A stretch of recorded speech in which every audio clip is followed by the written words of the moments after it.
জিজ্ঞেস করেন আগে। আপনার নাম? আমার নাম বিচারপতি শামসুদ্দিন চৌধুরী মানিক। বিচারপতি শামসুদ্দিন মানিক। মানিককে হাইকোর্টের যিনি কয়েকদিন আগে একটা উপস্থাপন করছো চ্যানেল আইটি। সেই মানিককে? সিনেমাকে হ্যাঁ হ্যাঁ, সেই মানিককে আমার নাম হলো বিচারপতি মানিক, বাড়ি মুন্সিগঞ্জ। আপনার পিতার নাম? পিতার নাম মরহুম আব্দুল হাকিম চৌধুরী। আব্দুল হাকিম চৌধুরী। গুড। জি, আপনি এই যে পালাইতেছেন কেন বলেন? ভয়ে পালাইতেছি। কার বইয়ে? আর প্রশাসনের ভয়ে। প্রশাসনের বইয়ে? ওই একটা মেয়ে যে বলছিলেন যে ইয়ের বাচ্চা দীপ্তি চৌধুরী। ওইটা আমি ক্ষমাও চাইছি। হ্যাঁ? আমি বলি আপনাকে, হ্যাঁ, আমি এই যে দেখাচ্ছি, আমি হ্যাঁ। ইয়ে রোগী। কিসের? আমি তো কত রুগী নেই, মিডিয়াতে তো খুব সুন্দর। আচ্ছা আচ্ছা, শোনেন শাহিন সাহেব, একটু স্লো।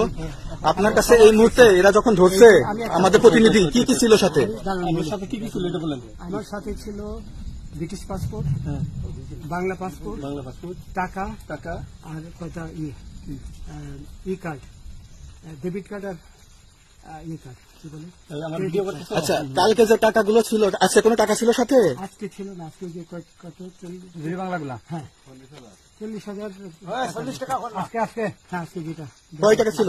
দেখেনি এই দেখেন, এই দেখেন, 40,000 টাকা ছিল। কালকে যে দুজন টাকা নিছে ওদের কাছে কত টাকা ছিল? এই দামান ওরা নিচে ধরেন 60-70 মতো 60-70 লাখ। আচ্ছা, 60-70 লাখ। আচ্ছা, ওরা নিয়ে গেছে, নিয়ে গেছে। ওটা নিয়ে গেছে। নৌকালাও সাথে নিয়ে নিছে? হ্যাঁ। নৌকালা এবং ওই লোক দুজন সাথে একসাথে নিছে? না, ওই দুই ছোকরা নিয়েছে। নৌকালা কেউ আছে? হ্যাঁ, না কেউ ছিল না। আচ্ছা, 60-70 লাখ। হ্যাঁ, ওনাদের ফোন নাম্বার আছে আপনার কাছে? জানা দিছে? কিছু নাই, আমার ফোন নাম্বার সব নিয়ে গেছে। আমরা তো বিচারপতি কাউন্টার দিবেন না, সত্য কথাটা বলেন। আপনি কত টাকা কন্টাক্টে আসছেন? আমি 15,000 টাকা ওদের বলছিলাম, ওইটা আমি দিছি, কিন্তু পরে এই দুই ছেলে আমার মাইরা ধইরা সব টাকা নিয়ে গেছে।